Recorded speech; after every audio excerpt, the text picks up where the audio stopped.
So ayun 'no, so kamusta po mga ka-Streetwise? Ako po si Takero Miyamoto at welcome po sa aking munting channel. So andito na naman po tayo sa aking couch. So habang pinapanood siyempre 'no, tuwing nandito tayo, meron tayong pinapanood na vlogger. So ngayon si Go Philippines 3.0, okey? So congratulations Go Philippines sa iyong, malaking improvement sa iyong bagong channel 'no. So ngayon mga kababayan 'no, ito yung pag-uusapan ngayon natin. Actually ito, nag-viral na 'to ngayon. Kanina pa 'to balita. Well, kasi mga ka-Streetwise 'no, meron po kasi akong kamag-anak sa Germany at may mga follower din po tayo sa Germany. So may nabanggit sila sa akin kung saan posibleng pumunta si Sara Duterte sa Germany. So bago 'yan mga kababayan 'no, para mas maganda, so sa hindi lang po nakakaalam, okey, si Sara Duterte po ay pumunta ng Germany kasama po yung pamilya niya. Okey, kasama yung anak, kasama yung asawa, pati kasama yung nanay nila, okey. So, para sa'kin mga kababayan, walang problema yun, na to be fair, walang problema na si Sara Duterte po ay pumunta ng Germany kung gusto niya makasama yung pamilya niya, 'di ba, with kanyang nanay na si Elizabeth Silverman, okey lang po yun. Yun nga lang kasi mga ka-Streetwise 'no, umalis siya sa mismong araw kung kailan po binabaha at binabagyo ang Pilipinas. Umalis siya nang wala man lang pasabi, okey? So ganyan po talaga ka-immature itong bubita po na 'to. So ito, pakita ko lang sa inyo 'no, ito nakita ko 'tong quote card na 'to 'no. So sabi dito 'no, okey, yan ipakita ko na lang 'no. Pinangunahan ni Pangulong Ferdinand Marcos Jr. ang isang situation briefing sa NDRRMC headquarters ngayong araw, okey? So ngayon, on the same day, kasi July 24 lumipad patungong Germany si Vice President Sara Duterte kasama ang kanyang pamilya at ina ngayong Miyerkules. Okay. So ngayon mga kababayan, so lumalabas na hindi pa pala sila hiwalay ni Man Scarpio. 'Di ba? Kasi magkasama pa sila eh. 'Di ba? May lumabas na chismis nun, 'di ba? So ngayon, dun sa vlogger na nagkalat nun na si Epifanio Labrador, tanungin niyo siya ngayon. Kasi siya nagkalat ng balita na hiwalay na yung mag-asawa, 'di ba? Ako wala akong alam diyan, 'di ba? So ito, basahin muna natin 'to 'no. So sabi dito, okey, tingnan, Sara Duterte kasama ang kanyang pamilya bumiyahe di umano, hindi na 'to di umano kasi merong picture tsaka merong videong nakuha, patungong Germany.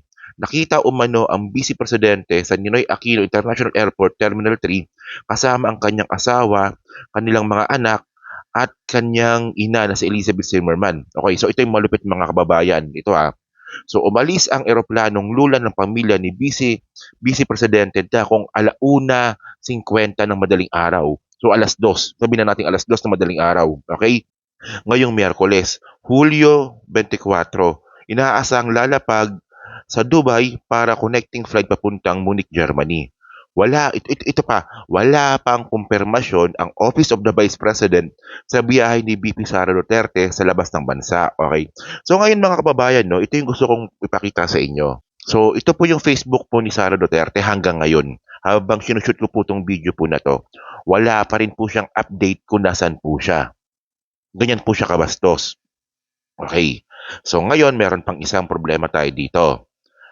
Hindi kasi pwede na hindi alam ni Sara Duterte na hinahanap po siya ng taong bayan. Kasi unang-una nakalagay dito 1:50 ng madaling araw, July 24, umalis po yung eroplano ni Sara Duterte papuntang, Dubai kasi nga connecting flight. So mga kababayan 'no, kapag kayo po ay connecting flight, hindi naman ano, hindi naman 'yan kasi ako nakapag-abroad ako, 'di ba? Ewan ko lang diyan sa mga patay gutom na DDS kung nakapag-abroad na sila, 'di ba? So ngayon mga kababayan kasi, kapag kayo po ay connecting flight, hindi naman 'yan na paglapag mo sa isang airport lilipat ka kaagad. Meron po yang meron pa yang waiting time. Minsan 2 oras, 3 oras, 'di ba? Minsan 6 hours. Oh, hindi 'yan tulad ng kunwari, Pilipinas pumunta siyang Dubai tapos lilipat ka agad, hindi gano'n 'yon. Maghihintay siya do'n ng mga ilang oras para po, lilipat siya ng eroplano para sa connecting flight. So, ibig sabihin nun, tatambay po ng airport si Sara Duterte. So ngayon, kung tatambay si Sara Duterte sa airport ng Dubai, meron pong libreng internet do'n. Sobrang ganda po ng airport ng Dubai. Okay? So, sa mga nakapunta na po ng airport ng Dubai, press 1 nga diyan para makilala ko po kayo 'no. Ang ganda po ng airport sa Dubai. O 'di ba, malaki yung airport sa Dubai, malamig, ang daming upuan, ang dami mong puwedeng pagkainan, at tsaka merong parang mistulang shopping malls na po yung airport sa Dubai, okey. So, ano bang pinupunto ko dito? Hindi naman kasi puwede na pagpunta ni Sara Duterte sa Dubai, hindi man lang siya magbubukas ng Facebook, hindi man lang siya magbubukas ng internet, at hindi niya malalaman na hinahanap na siya ng taong bayan. So, ngayon mga ka-Streetways 'no, kung 1:50 ng madaling araw si Sara Duterte umalis ng Pilipinas, so ibig sabihin nun mga 10:00 ng umaga, Philippine time, nakalapag na po si Sara Duterte po sa airport. So, siyempre ako naniniwala ako na tumingin ng Facebook 'yan, tumingin ng Twitter 'yan. So, hanggang ngayon wala pa rin siyang update. So, parang wala talagang pakialam si Sara Duterte sa atin. Gano'n lang 'yun, kasi nga bobita, immature, 'di ba? So, malamang pagbukas niya ng Facebook, "Ay, hinahanap na ako ng taong bayan." Bayaan mo siya, nakabakasyon ako. Oh, 'di ba? Oh. So, kasi ito, pakita ko sa inyo 'no, yung flight duration po kasi ng, Manila to Dubai is 9 hours. Okay, approximately 9 hours. Okay. So, hanggang ngayon tulad nga ng sinabi ko kanina, mula 10:00 ng umaga, Philippine time, hindi po siya nag-a-update ng Facebook kung nasaan man siya.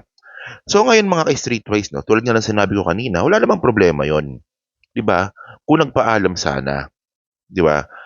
Kasi obligasyon mo, tumakbo ka bilang Vice Presidente, obligasyon mo na na unahin yung taong bayan bago yung sarili mo. Well, kung gusto mong makasama yung pamilya mo sa Germany, so okay lang yun. Magpaalam ka lang.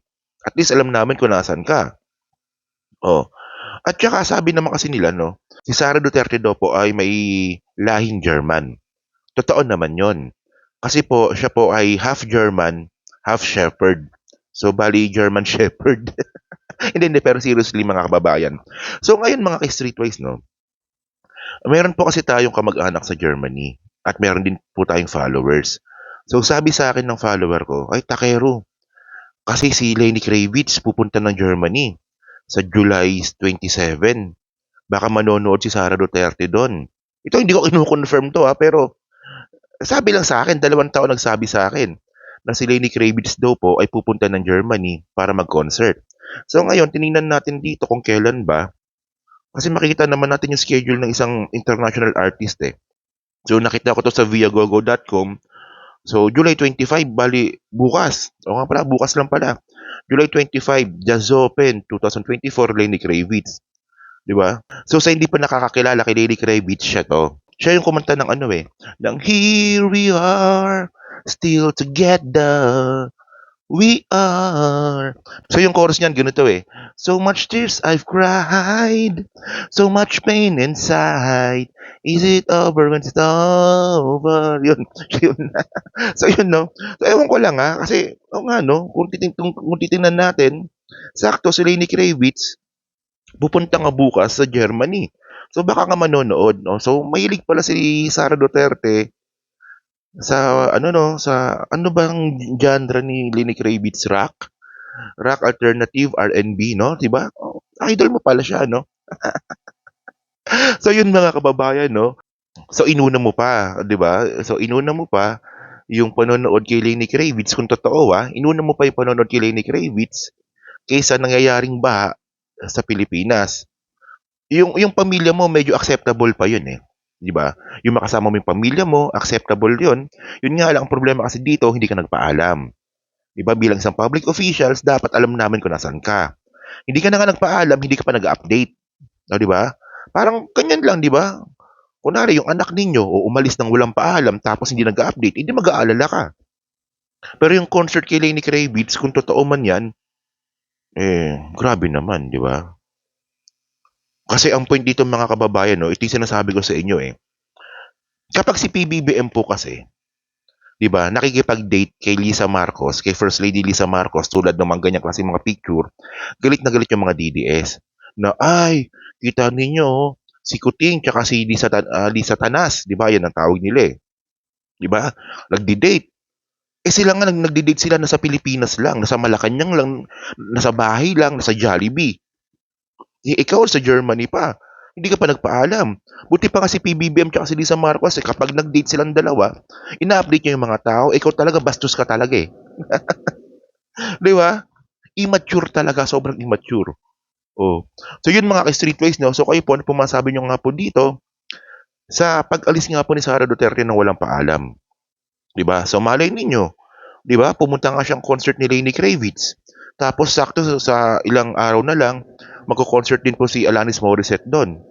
Oh, baka nga siguro pumunta si Sara Duterte dun. So yun 'no, so paki-comment lang po sa baba at binabasa ko pong lahat yan. So salamat mga ka-streetwise, kita na lang ulit tayo sa susunod na video. Salamat.